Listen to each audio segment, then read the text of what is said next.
Diabetes diabetes શું છે? કઈ રીતે ડાયાબિટીસ થાય છે? એને આપણે દેશી ભાષામાં કહીએ તો જ્યારે આપણે કંઈ પણ ફૂડ લઈએ છીએ, ખોરાક લઈએ છીએ, તેમાંથી શુગર છૂટું પડે છે, એટલે કે ખાંડ, ગ્લુકોઝ છૂટો પડે છે. એ બોડી જ્યારે વાપરી નથી શકતું ઇન્સ્યુલિનના ખામીના હિસાબે, અને એ આપણા બોડીમાં જ રહે છે, એ કન્ડિશનને આપણે ડાયાબિટીસ કહીએ છીએ. હવે આપણે એ જાણશું કે ડાયાબિટીસ આપણને જ્યારે થાય ત્યારે સૌથી પહેલાં કયા પ્રકારના લક્ષણો જોવા મળે છે, જેનાથી આપણને ખબર પડે કે ડાયાબિટીસ આપણને થયું છે, અથવા આપણે પ્રી ડાયાબિટીક એટલે કે ડાયાબિટીસ થવાના આરે છીએ, અથવા ડાયાબિટીકના પહેલા સ્ટેજમાં છીએ, જેના હિસાબે આપણે સાવચેતી રાખીએ. સૌથી પહેલું લક્ષણ ડાયાબિટીસનું આપણને પેશાબ વધારે લાગે છે. ડાયાબિટીસવાળા પેશન્ટને કોઈને પૂછો તો એ તમે પૂછો કે કેટલી વાર પેશાબ રાત્રે જવું પડે છે, તો કે સાહેબ પહેલાં બહુ ઓછી વાર જવું પડતું, પણ હવે મારે રાત્રે 3-4 વાર જવું પડે છે.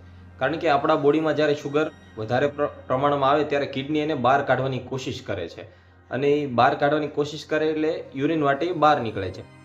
એટલે સૌથી પહેલું લક્ષણ છે તમે વારંવાર પેશાબ જાઓ છો.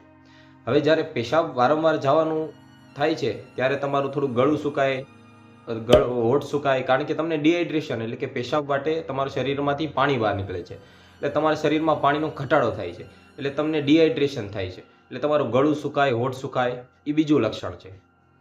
ત્રીજું લક્ષણ ડાયાબિટીસનું, તમને વારંવાર ભૂખ લાગે છે.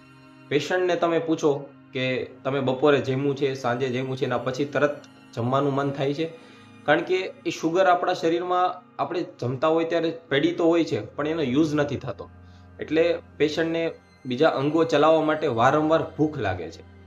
ભૂખ લાગવા છતાં, ખાવા છતાં પણ વજનમાં ઘટાડો થાય છે, કારણ કે આપણે જ્યારે શુગર બોડીમાં જાય છે એનો યુઝ નથી થતો, એ આપણા બોડીમાં રહે છે ડાયાબિટીસની કન્ડિશનમાં. એટલે પેશન્ટનો વજન અચાનક ઘટવા માંડે છે. 1 મહિનામાં 4 કિલો, 5 કિલો એવી રીતે પેશન્ટનો વેઇટ લૂઝ થાય છે. ડાયાબિટીસવાળા પેશન્ટને પૂછીએ તો કે તમને થાક કેવો લાગે છે, શરીરમાં કામ કરવાનું મન થાય છે કે નથી થતું, તો તરત કહે કે સાહેબ હું સવારથી સાંજે કામ કરું તો સાંજ સુધીમાં તો એમ થાય છે કે હવે સૂઈ જ જવું છે. એટલે શરીરમાં કોઈ પ્રકારની તાકાત વધતી નથી, કારણ કે શરીર એના પોતાના ગ્લુકોઝનો જે એનર્જીનો સોર્સ છે એનો ઉપયોગ જ નથી કરી શકતો, તો શરીરમાં તાકાત સાવ જતી રહે છે. જ્યારે શરીરમાં તાકાત ના હોય ત્યારે શરીર એમને આરામ કરવાનું ફોર્સ કરે છે, એટલે એમનું માથું દુખે રાખે છે, ચક્કર આવે છે, ગ્લુકોઝ ઉપર નીચે થાય, એટલે કે શુગર શરીરમાં જ્યારે ઉપર નીચે થાય છે ત્યારે એમાંથી એમને સૂવાનું મન થાય છે, નિંદ્રા આવે છે, એ ટાઈપનું એમનું થાય છે. બીજું, જ્યારે આ પ્રકારનું જ્યારે શુગર વધતું જાય છે ત્યારે નાના મોટા ગુમડા થાય, ચામડીના કોઈ પણ પ્રકારના રોગ થાય, ત્યારે ઝડપથી રૂજ આવતી નથી. જો આ પ્રકારની શુગર શરીરમાં સતત વધારો થતો રહે અને પેશન્ટ ટ્રીટમેન્ટ ના કરાવે તો પછી તેમાંથી ધીમે ધીમે લક્ષણોમાં વધારો થતો જાય છે.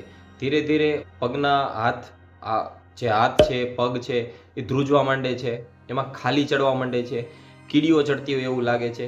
ક્યારેક ક્યારેક તો પગમાંથી ચપ્પલ નીકળી જાય તો પેશન્ટને ખબર જ નથી પડતી, એને નમ્બનેસ કહેવાય છે, જે આગળ જતાં જતાં બ્લડ સપ્લાય ઓછો થાય અને પગ પણ કપાવવો પડે છે. તમે ઘણા બધા ડાયાબિટીસના પેશન્ટમાં જોયું હોય છે કે જે પ્રોપર ટ્રીટમેન્ટ ના લે તો પગ કાળા પડતા જાય છે અને કપાવવા પડતા હોય છે.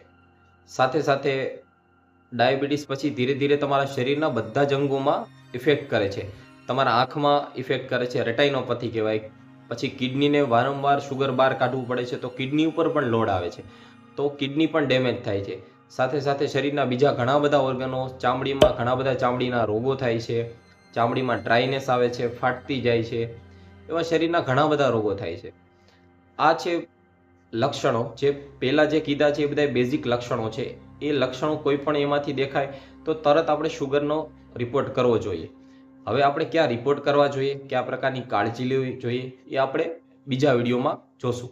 આ વિડીયો પસંદ આવ્યો હોય તો શેર કરો, સબસ્ક્રાઈબ કરો અને તમારા ફેમિલી મેમ્બરમાં શેર કરો, જેના હિસાબે અવેરનેસ આવે અને શુગરના દર્દીઓને લાઈફ ટાઈમ મોડું ના થઈ જાય એનો ખ્યાલ આવે.